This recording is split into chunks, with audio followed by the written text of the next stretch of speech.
नमस्कार, स्वागत है आपका अपने YouTube चैनल में। दोस्तों, बहुत बहुत धन्यवाद जिन लोगों ने मुझे सब्सक्राइब किया है, लाइक किए मेरे वीडियो, और जिन लोगों ने अभी तक नहीं किए उनसे कृपया करके निवेदन है मेरा कि मैं आपके लिए बहुत अच्छी अच्छी जानकारी रोज़ बनाऊंगा, उसके वीडियोस आपको जानकारी भी दूंगा।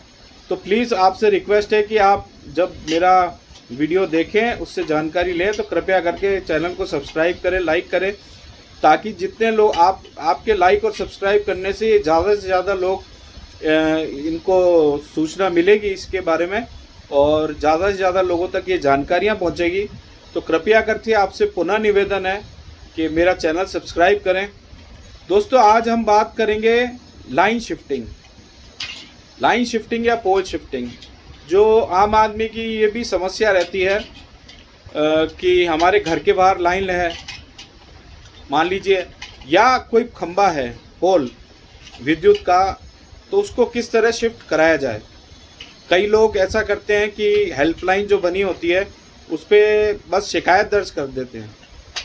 तो दोस्तों, खाली शिकायत दर्ज करने से काम नहीं चलेगा। इसका मैं पूरा प्रोसीजर आपको बताऊंगा, और वही बात रोज़ मैं जो दोहराता हूं कि कृपया कार्य कर रहे जो विद्युत कार्य है उसमें हड़बड़ी से काम नहीं चलता और जल्दबाजी से काम नहीं चलता है। तो अगर आपका कार्य में थोड़ा डिले हो रहा है तो हो सकता है सामान की कोई दिक्कत हो, पोल की या लाइन मटेरियल की कोई दिक्कत हो सकती है, आगे से सप्लाई आता है। भाई, हम खुद तो बना नहीं रहा विद्युत विभाग, अगर बाहर से मंगाते हैं ऑर्डर से तो कई बार परचेसिंग में लेट भी हो सकता है, 2-4 दिन का डिले हो सकता है, 5-10 दिन का हो सकता है, और उन कंपनियों से अलग अलग कंपनियां भी माल खरीद रही हैं। तो इस तरह से ये पूरा सिस्टम चलता है। तो कृपया हड़बड़ी ना करें और जल्दबाजी ना करें। ये निवेदन मैं आपसे रोज कह रहा हूं कि विद्युत से रिलेटेड संबंधी जो भी कार्य होता है उसमें हड़बड़ी से काम नहीं चलता है। तो दोस्तों, जैसे मान लीजिए कि आपके घर के खंबा है और आप उसको हटाना चाहते हैं, तो इसमें हम बातें कर लेते हैं। पहले 2 तरह की बातें हैं।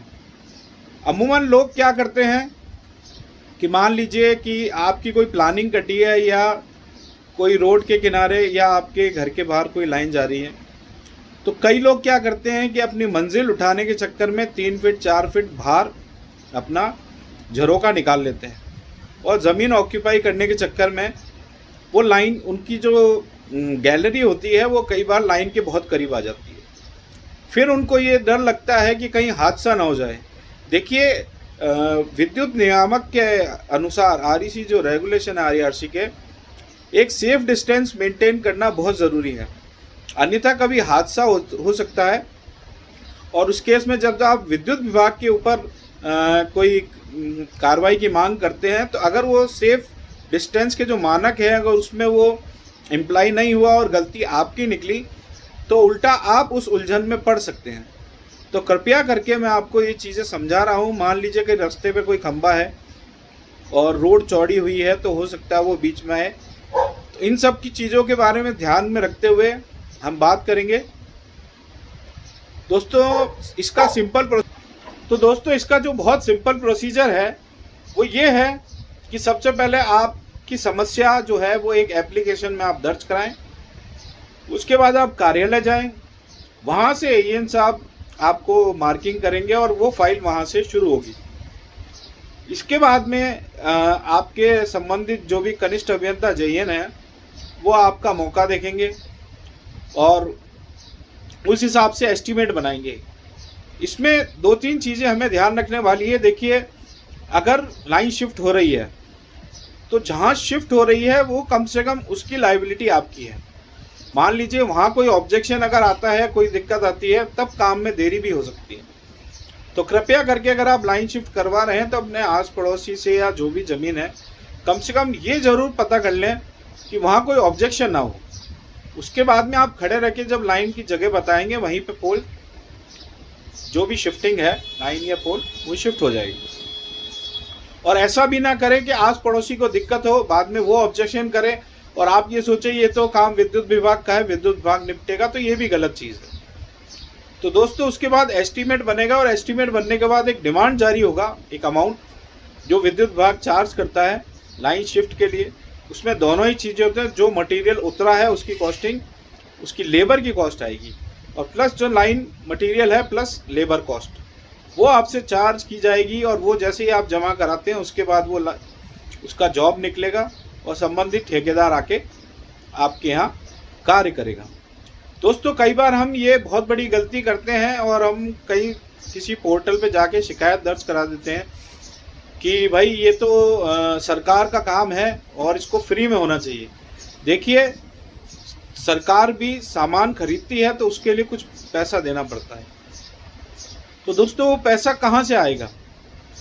अगर आपके यहाँ से साइड से कोई शिफ्टिंग में माल उतरा है तो वो दूसरी जगह कार आने योग्य है नहीं है, कई चीज़ें हो जाती हैं। तो हर चीज़ के लिए एक चार्जेस जो है वो सरकार की तरफ से लगाए जाते हैं। तो कृपया करके आप जो विद्युत विभाग में जाके, कई बार ये मैंने देखा है कि बहुत अनसेटिस्फाई हो जाती है पब्लिक, और फ्री में कर दो साहब, ऐसा कभी नहीं होगा और ये नियम के बिल्कुल विरुद्ध है। बिना किसी डिमांड जमा कराए कोई भी लाइन कभी भी विद्युत विभाग में शिफ्ट नहीं होती है। अगर आपको कोई लालसा दे रहा है या आपका आस पड़ोसी आपको बता रहा है कि नहीं मेरी लाइन फ्री में शिफ्ट हुई, तो ये मान के चलिए वो 102% झूठ बोल रहा है। बिना डिमांड जमा कराए कभी भी कोई लाइन शिफ्ट नहीं होती है। अगर कोई शिफ्ट कराता है तो फिर वो करप्शन में काउंट होता है और उसके खिलाफ कार्रवाई होती है। तो दोस्तों इसी के साथ आज की जानकारी आपको कैसी लगी आप कमेंट्स में ज़रूर बताइएगा। आपके कोई प्रश्न हो तो आप ज़रूर पूछिएगा। और फिर मैं आपको दोहराऊंगा, जैसा रोज़ दोहराता हूँ, कि महंगाई राहत कैंप जो चल रहा है जिसमें विद्युत विभाग की तरफ से 100 यूनिट पर माह घरेलू कनेक्शन के लिए एवं 2000 यूनिट वो एग्रीकल्चर कनेक्शन के लिए, तो इसके लिए आपको रजिस्ट्रेशन कराना बहुत ज़रूरी है। तो आप उसका रजिस्ट्रेशन तुरंत कराएं। सावधान रहें, मस्त रहें, मेरा चैनल सब्सक्राइब करें। इसी की तरह की जानकारी के लिए हम कल फिर मिलेंगे। धन्यवाद, बहुत बहुत धन्यवाद, शुक्रिया।